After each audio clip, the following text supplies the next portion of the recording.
পাস্তাটা কত ঝরঝরে হয়েছে দেখুন, দেখতে কতটা ভালো হয়েছে। আজকে আমি বানাবো পাস্তা। তাই পাস্তাটাকে ধুয়ে কুকারে দিয়ে দিলাম আর 3টা সিটি মেরে নিব। আর আপনারা চাইলে যদি কুকারে না সিটি মারেন তাহলে 7 মিনিট আপনারা সিদ্ধ করে নেবেন। এবার কিছুটা সবজি কেটে নিব, ক্যাপসিকাম, গাজর, মাশরুম আর কিছুটা মটরশুঁটি নিয়ে নিব 2টা কাঁচা লঙ্কা আর নিব একটা পেঁয়াজ কেটে নিব, 2-3টে রসুনকে কেটে নিব আর একটু আদা কেটে নিব।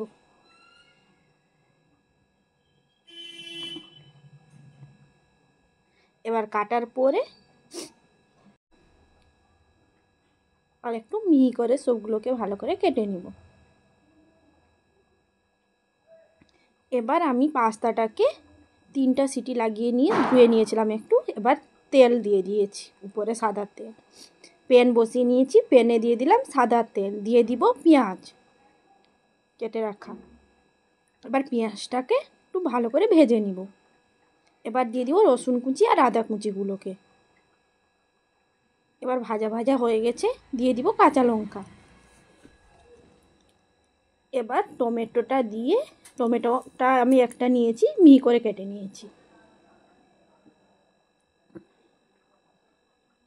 স্বাদ মতো লবণ দিয়ে দিব।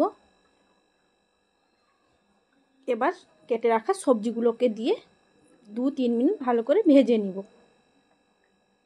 যতক্ষণ সবজিগুলো সিদ্ধ না হচ্ছে।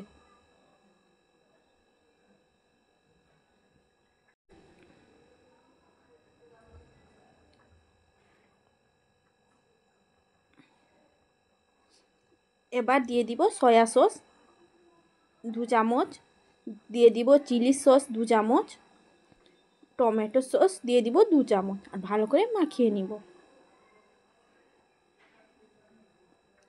এবার হয়ে গেছে, এবার পাস্তাগুলোকে দিয়ে 5 মিনিট ভালো করে ভেজে নিব। রেডি হয়ে গেল আমার পাস্তা। দেখুন কতটা সুন্দর দেখা যাচ্ছে সবগুলো সবজি।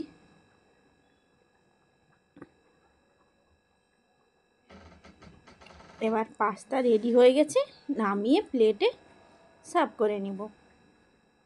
আর ভিডিওটা যদি ভালো লেগে থাকে লাইক শেয়ার কমেন্ট করে দিবেন। সবাই ভালো থাকবেন, সুস্থ থাকবেন। আবার একটা নতুন ভিডিওর সঙ্গে।